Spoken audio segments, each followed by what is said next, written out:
In the autumn of 1886, in the vast, wind-swept expanse of Pembina County, North Dakota, the settlers prepared for winter as they always had. The air grew crisp, the sky took on a hard, metallic sheen, and the sounds of axes biting into poplar and oak echoed across the sparse, rolling plains. Men hardened by previous winters worked with a grim urgency, their motions economical and practiced. They were chinking the gaps in their log cabins, forcing a mixture of mud, moss, and dried grass into the spaces between the timbers. It was a yearly ritual, a defense against the coming cold, a task as old as the frontier itself. They worked with the confidence of men who knew the rules of survival in this harsh land, or so they believed. A quarter-mile to the east, on a slight rise of land that offered no protection from the relentless north wind, a man named Axel Johansson was also preparing for winter. But his methods were alien. His cabin, a modest structure of saddle-notched poplar logs, was already chinked, as tightly sealed as any in the territory. Yet, he was not finished. To the bewilderment and growing amusement of his neighbors, Axel was building a second wall around the first. He had sunk cedar posts into the ground, a little over a foot out from his existing walls, and was now methodically nailing rough-sawn pine planks to a framework attached to these posts. He was creating a hollow shell, an outer skin for his house. He was building a box around his box. His neighbors would stop their wagons on the rutted track that passed for a road and stare. They saw a man wasting precious lumber, time, and energy on a project that defied all local logic. Thomas Sterling, a prosperous farmer from Ohio and a man whose opinions often served as the community's gospel, was the most vocal critic. "It's a fence around a house," he declared one afternoon, loud enough for Axel to hear. "The man is building a fence to keep the weather out." Laughter followed, carried on the wind. They called it wasteful. They called it foolish. Some named it Axel's folly. Others, Johansson's second house. The consensus was clear. The Norwegian was a strange man, perhaps not entirely sound of mind, prone to fanciful ideas that had no place in the practical world of prairie homesteading. Less than 2 years later, on January 12, 1888, the sky would turn a malevolent shade of gray-white, and the temperature would plummet 50 degrees in a matter of hours. The great blizzard, the infamous schoolhouse blizzard, would descend upon the plains with a ferocity that defied memory and imagination. It would be a storm of supernatural cold and wind, a horizontal torrent of ice particles that would transform the familiar landscape into a white, featureless hell. In that crucible of ice and wind, the tightly chinked, single-walled log cabins built according to conventional wisdom would become frigid tombs. Their fires would rage, consuming wood at a desperate pace, yet the cold would seep through the solid logs. Frost would bloom on the interior walls, and families would huddle together, their breath freezing in the air, listening to the very structure of their homes groan under the assault. But in Axel Johansson's cabin, the story would be different. A small fire would burn steadily in the stove, the interior would remain remarkably warm, and the sound of the shrieking wind would be a distant, muffled complaint. What did he understand about the simple, brutal physics of heat and cold that everyone else, in their collective confident wisdom, had dismissed as the ramblings of a fool? Axel Johansson was a product of a different kind of cold. He had been raised not on the open, windswept plains of North America, but in the deep, steep-sided valleys of Telemark, a region in southern Norway where the winters were long, dark, and profoundly cold. It was a cold that was not just a seasonal inconvenience, but a fundamental condition of life, a force that shaped architecture, culture, and the very way one thought about the world. He grew up in a landscape where survival was a science passed down through generations, a collection of practical truths tested by centuries of unforgiving winters.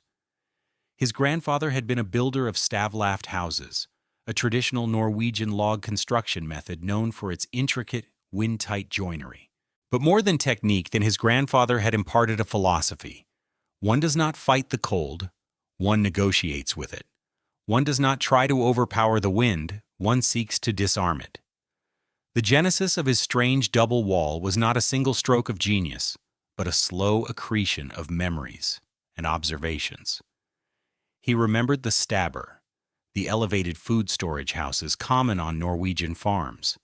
Many of the oldest ones were built with a double wall, not for human comfort, but to create a stable interior climate. The gap between the walls, often filled with sawdust or wood shavings, kept the summer heat out, and the worst of the winter chill at bay, protecting precious grains and cured meats. The principle was simple. The air trapped between the walls was the true insulator. He carried that memory with him when he crossed the Atlantic. Before staking his claim in Dakota Territory, Axel had spent 2 winters working for an ice harvesting company on a lake in Minnesota. The work was brutal, carving massive blocks of crystalline ice from the frozen lake, but it was also a profound education in thermal dynamics.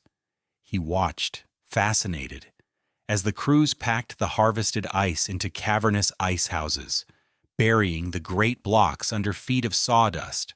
That thick blanket of sawdust, he observed, kept the ice from melting through the hottest days of July and August. He asked an older worker why it worked so well. The man shrugged. "It's just sawdust," he said. But Axel saw more. The sawdust wasn't the magic. The magic was the millions of tiny pockets of air trapped between the particles of wood. It was the air, unmoving and still, that was doing the work. It was the stabber principle again, applied to a different problem. The final piece of the puzzle came from a man who understood the Dakota winters better than any settler. During his first year on the prairie, Axel had shared a trapping line with a Cree man named Chayton. Axel, new to this environment, was impressed by the brutal efficiency of the wind that swept unimpeded for 1,000 miles. It was a wind that felt fundamentally different from the valley winds of his homeland. It was a thief that seemed to suck the very heat from a man's bones. One afternoon, as a blizzard began to brew, he watched Chayton build a temporary winter shelter. After the small lodge was erected, Chayton did something Axel found peculiar. He began piling loose, fluffy snow against the windward walls, creating a deep, insulating drift. "Why not pack it down?" Axel asked. "To make it strong?" Chayton shook his head, his face weathered and creased like old leather. "No," he said, his voice quiet. "Wind is the thief. It steals the heat. Snow is the blanket. The air in the snow is what keeps the warmth of the fire inside." In that moment, the disparate pieces of Axel's experience clicked into place. The stabber, the ice house, the snow-banked lodge, they all pointed to the same elemental truth. The most powerful defense against the cold was not a thicker wall or a bigger fire. It was a captive layer of motionless air, a permanent, deliberate blanket of air. What Axel understood, instinctively and through observation, were the fundamental principles of heat transfer. He knew that heat, the precious product of his hard-won firewood, could be lost in 3 ways. It could be lost through conduction, the process by which heat travels directly through a solid material. A single log wall, no matter how thick, was a conductor. The warmth from inside would inevitably travel through the solid wood to the frigid air outside. He also knew heat was lost through convection, the movement of heat through air or liquid. The merciless Dakota wind was a terrifyingly efficient convection engine. It continuously scoured the outer surface of a cabin, stripping away any heat that managed to conduct through the logs, replacing it with a fresh layer of Arctic cold. Finally, heat was lost through radiation, where it travels as an invisible wave from a warm object like a stove to a colder object like a distant wall. In a standard cabin, the stove radiated heat, and the walls, chilled by conduction and convection, drank it up endlessly. Axel's double wall was a systematic counter-assault on all three forms of heat loss. The outer wall would serve as a sacrificial barrier, bearing the full brunt of the convective force of the wind. It would break the wind's assault, leaving the air in the gap between the walls almost completely still. This pocket of dead air, as he called it, was a profoundly poor conductor of heat. It would create a thermal break, dramatically slowing the conduction of warmth from the inner log wall to the frigid outer plank wall. And by keeping the inner wall significantly warmer, it would reduce the amount of heat the stove lost to radiation. It was a simple, elegant system, a physical manifestation of his grandfather's wisdom. He wasn't fighting the wind. He was making it irrelevant. The construction of this system was a testament to his methodical nature. His cabin itself was unremarkable, a standard homesteader's dwelling measuring 18 by 24 feet, built from poplar logs he had felled and shaped himself. The logs were saddle-notched at the corners, a common technique, and he had spent weeks meticulously chinking every gap with a mixture of clay and dried sphagnum moss he gathered from a nearby slough. It was, by all accounts, already a well-built, tight cabin. Then, the strange work began. He acquired a load of cedar posts, prized for their resistance to rot, and with an auger and a shovel, he dug holes 3 feet deep, setting the posts firmly in the ground. They formed a perimeter around his house, standing exactly 14 inches away from the log walls. This precise measurement was not arbitrary. He had calculated that it was wide enough to create a significant thermal buffer, but narrow enough not to require excessive lumber for the frame. Next, he bolted ledger boards horizontally between the cedar posts, creating a sturdy grid to which he could attach the outer cladding. For the cladding itself, he used the cheapest lumber available at the mill in Bathgate, rough sawn pine planks, 1 inch thick. He did not bother to plane them smooth. Their roughness was an asset, he reasoned, as it would create more friction and turbulence for any wind that found its way into the smallest cracks. He nailed them vertically to the ledger boards, carefully overlapping each board by an inch, a technique similar to clapboard siding that would help shed water and further block the wind. He worked with a quiet, unhurried rhythm, his hammer blows a steady, percussive beat against the backdrop of his neighbors' murmurs and laughter. To prevent drafts from entering the air gap from below, he packed the bottom 14-inch space between the foundation of his cabin and the outer posts with a dense mixture of packed earth and dry moss, creating a solid, airtight seal at ground level. The top of the gap, however, was a different matter. He understood that even the driest logs could release moisture, which, if trapped, could lead to rot. So just under the eaves of his roof, where the outer wall met the overhang, he built a series of small, baffled vents. They were simple constructions of wood that would allow air pressure to equalize and moisture to escape, but were designed to prevent wind or snow from blowing directly into the cavity. In the summer, he could open them fully to allow airflow and keep the logs dry. In the winter, he could close them to a narrow slit, just enough to prevent condensation. Perhaps the most ridiculed feature was the last one he built. Instead of allowing his main door to open directly into the elements, he constructed a small, 6 by 6 foot enclosed entryway, a sort of primitive mudroom. His neighbors saw it as a ridiculous affectation. A porch for a shack, Thomas Sterling had scoffed to a group of men at the general store, but to Axel, it was a crucial component of his system, an airlock. By entering the small room and closing the outer door before opening the inner door to the cabin, no direct blast of frigid outside air would ever rush into the heated living space. It was another simple, profound way to manage the forces working against him, another layer of defense in his quiet war against the cold.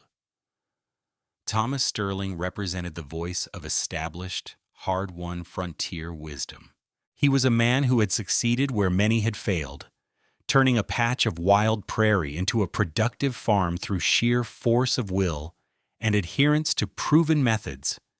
He saw Axel's innovations not just as foolish, but as an implicit criticism of those very methods.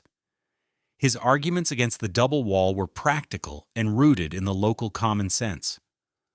Wood is for burning or for building something useful, like a smokehouse or a woodshed, he argued one day, stopping his wagon to watch Axel work.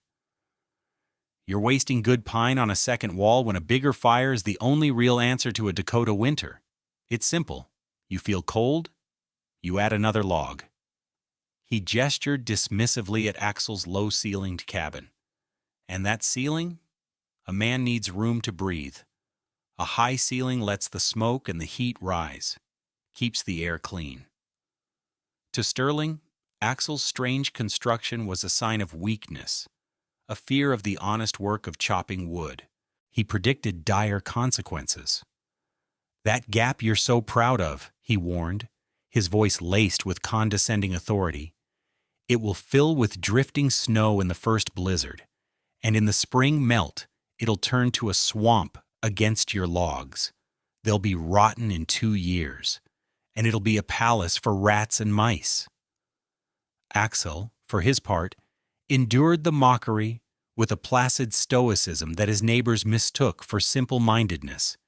He would listen to their pronouncements, his pipe clenched between his teeth, and offer only a slow, deliberate nod. He did not argue or defend his work. His confidence was not in rhetoric, but in the physical principles he was painstakingly putting into practice. When pressed directly by Sterling for an explanation, he offered only the most cryptic of replies. "Dead air," he said once, tapping the hollow space between the walls with his knuckles. The phrase meant nothing to Sterling, who simply shook his head and drove off, more convinced than ever of the Norwegian's eccentricity. The only person who showed genuine, non-judgmental curiosity was the new school teacher, a young woman from the East named Evelyn Reed. She was fascinated by Axel's project, filling her personal journal with detailed sketches of his construction methods.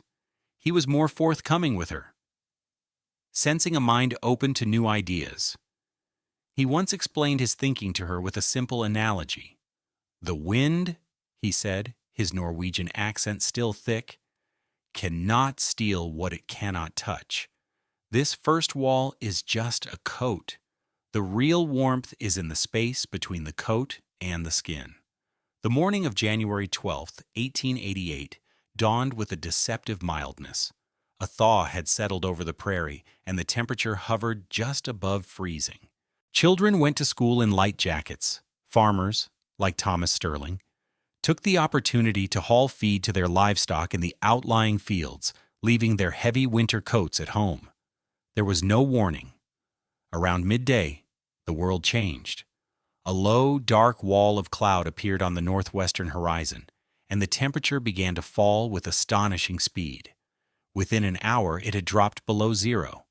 Then the wind arrived. It was not a gale or a gust, but a solid, unceasing wall of motion, a physical presence that shrieked with a sound like tearing metal. The air filled with a blinding, choking cloud of fine, sharp ice crystals, hurled horizontally at speeds exceeding 60 miles per hour. Visibility dropped to zero. The schoolhouse blizzard had struck, and it was a storm of a different order, a meteorological event of almost unimaginable violence. Inside Thomas Sterling's cabin, the failure of conventional wisdom was swift and terrifying. His home was larger and, by local standards, better built than Axel's. But its single wall of thick oak logs, meticulously chinked just months before, was no match for the assault. The wind hammered the west-facing wall with the force of a battering ram. The extreme cold, which soon plunged to 40 degrees below zero, made the mud and moss chinking as brittle as glass. It began to crack, then shatter, and soon it was being blasted out of the gaps between the logs. Tiny jets of super-chilled air, carrying ice particles with them, shot into the room. The grand high ceilings that had been Sterling's pride became a deadly liability, creating a vast, cold volume of air that his large cast-iron stove could not hope to heat. He and his wife stuffed rags and spare clothes into the gaps, but it was a futile effort. The stove roared, its metal sides glowing a dull red as Sterling fed it log after log, but the heat simply rose into the cold void of the upper room and was lost. Frost, thick and feathery, began to creep across the inside of the walls, a visible manifestation of the heat being leached from their shelter. The cruelest irony was the woodpile. Sterling, like every other settler, kept his main supply stacked neatly outside. It was now buried under a 6-foot drift of snow packed as hard as concrete.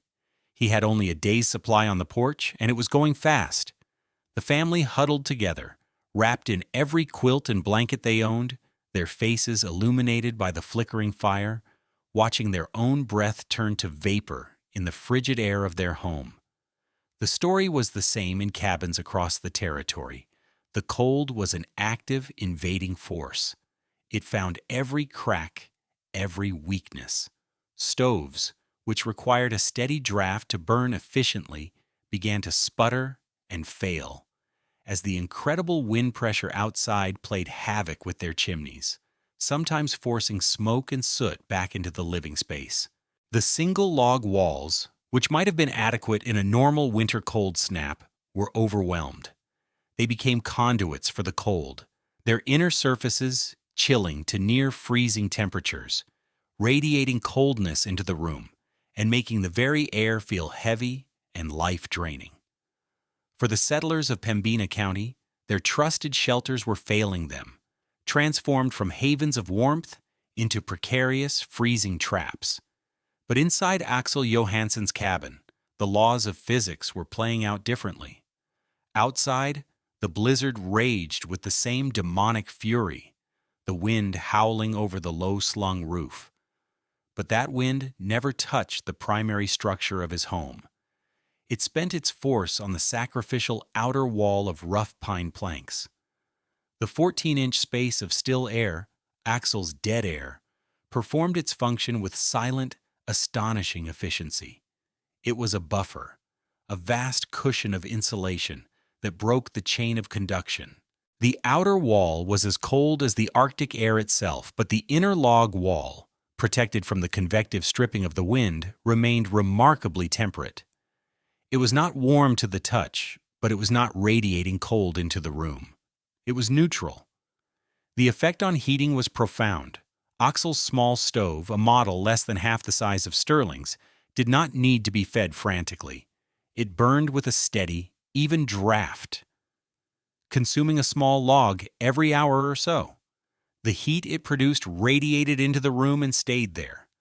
The low ceiling, barely 6 feet 10 inches from the floor, kept the warm air concentrated in the living space where he, his wife, and their 2 small children were. The airlock entryway proved its worth every time Axel had to step out to check on his small livestock barn, connected to the house by a rope line. The blast of wind and snow would enter the small outer room, but the inner door remained shut, protecting the precious bubble of warmth inside. And his firewood, which he had stacked in the 14-inch gap along the south-facing wall of the house, was completely dry, easily accessible, and shielded from the storm. He could retrieve fuel without ever truly exposing himself to the blizzard's full force. The cabin was not just a shelter, it was a high-performance system, and it was functioning perfectly. Vindication for Axel was not a feeling of smug satisfaction, but a series of quiet, empirical observations. Miss Reed, the schoolteacher, had been visiting Axel's wife, Ingrid, when the storm hit and was now stranded with them. A woman of scientific curiosity, she documented the conditions with meticulous detail in her journal. She noted that the small mercury thermometer hanging on the cabin's interior wall held steady at 64 degrees Fahrenheit, an almost unbelievable temperature given the conditions outside. She watched Axel himself, who kept a small, neat ledger by the stove. Every few hours, he would make a note: the time, the number of logs used, a brief comment on the stove's draft. The fuel consumption was shockingly low. To demonstrate the integrity of his construction, he took a candle and held it near the window frames and along the floor where the walls met the planks. The flame, Miss Reed noted with astonishment, barely quivered. There were no drafts. The cabin was a sealed, warm envelope in the heart of the Arctic tempest. By the morning of the second day, the situation at the Sterling house had become a crisis. They had burned through the porch wood and were now starting to break up furniture, a chair, a small table, to feed the ravenous stove. The temperature inside the main room had dropped to just a few degrees above freezing. Thomas's youngest son, a boy of 5, was shivering uncontrollably, his lips tinged with blue, clear signs of advancing hypothermia. Desperation finally broke through Sterling's pride. He knew there was only one possible source of help. Bundling himself in every layer he could find, he tied a rope around his waist, handed the other end to his wife, and plunged into the white chaos. He could not see more than 2 feet in front of him. He navigated by memory and touch, following the fence line that separated their properties, a brutal, exhausting journey of a quarter mile that felt like 100.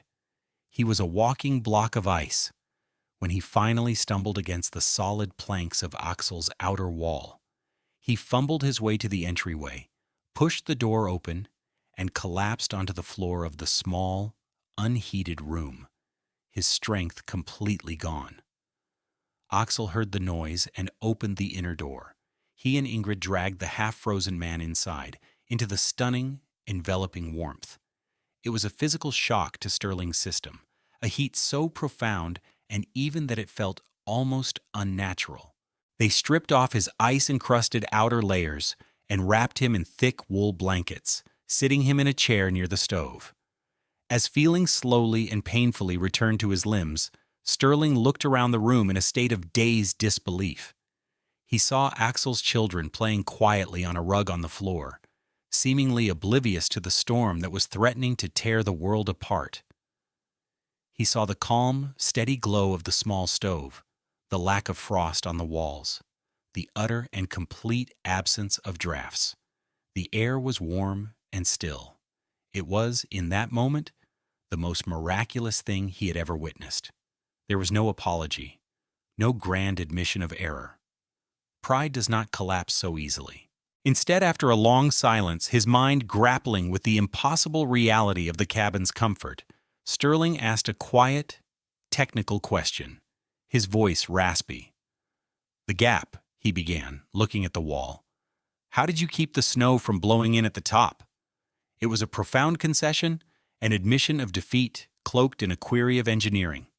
Axel, sensing the man's broken pride, answered without a hint of triumph. He walked Sterling over to the wall and explained the purpose of the baffled vents under the eaves, how they allowed moisture out but not the weather in. Sterling listened, nodding slowly, the full weight of his own short-sightedness, of his loud and confident ignorance, settling upon him. "My chinking," he said, his voice barely a whisper, "it's all gone. The wind, it took it all." Axel Johansson's response was one of simple, unadorned grace. He did not say, "I told you so." He did not lecture or gloat. He looked at the exhausted, humbled man and saw not a rival but a neighbor in desperate need. He simply said, "We will bring your family here." There was no debate. Axel put on his own heavy winter gear, and the 2 men, now bound by the shared purpose of survival, ventured back into the storm. They followed the rope back to Sterling's freezing cabin and in a series of perilous trips brought his wife and children through the blizzard to the safety of the Johansson home. Axel and Ingrid shared their food, their space, and their life-giving warmth without a single word of reproach or self-congratulation. In the small, warm cabin, 2 families, once separated by pride and misunderstanding, huddled together and listened to the storm rage itself out. When the blizzard finally broke on the third day, the world that emerged was silent, white, and irrevocably changed. The community took stock of its devastating losses. Several people who had been caught out on the prairie were found frozen to death. Herds of livestock were wiped out, buried in massive drifts. But amid the tragedy, a story of survival began to spread, passed from one stunned settler to another. The story of the Johansen cabin. It was the story of how Axel and his family, along with the Sterlings and Miss Reed, had not just survived, but had done so in relative comfort. The tale was given weight and credibility by the most unlikely of sources, Thomas Sterling himself. Humbled and profoundly grateful, he became the most ardent advocate for Axel's methods. He was the first to approach the Norwegian, his hat held respectfully in his hands. "Axel," he said, his voice clear and steady, "will you show me how you built it? Every piece. I want to learn."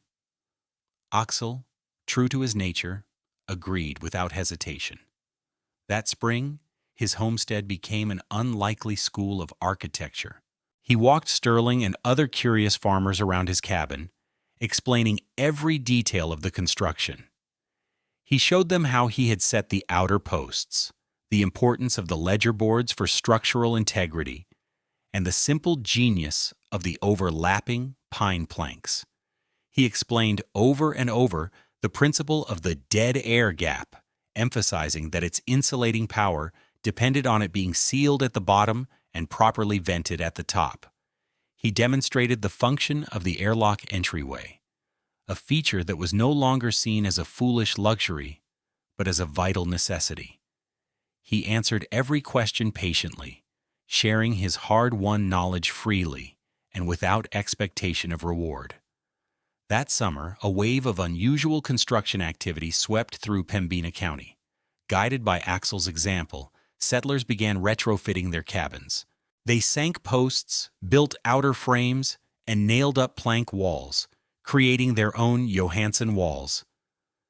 The innovation, born from a single man's quiet wisdom, became a communal project. People adapted the design to their own resources and inclinations. A German immigrant, who had a surplus of straw, decided to fill his wall cavity with it, adding even more insulating value. Another family, living near the sawmill, filled their gap with sawdust, just as Axel had seen in the Minnesota ice houses.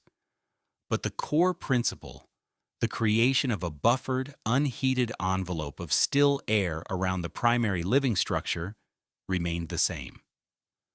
Thomas Sterling, for his part, built his with a convert's zeal, replicating Axel's design with meticulous precision, a silent, enduring monument to his own past foolishness and his newfound respect.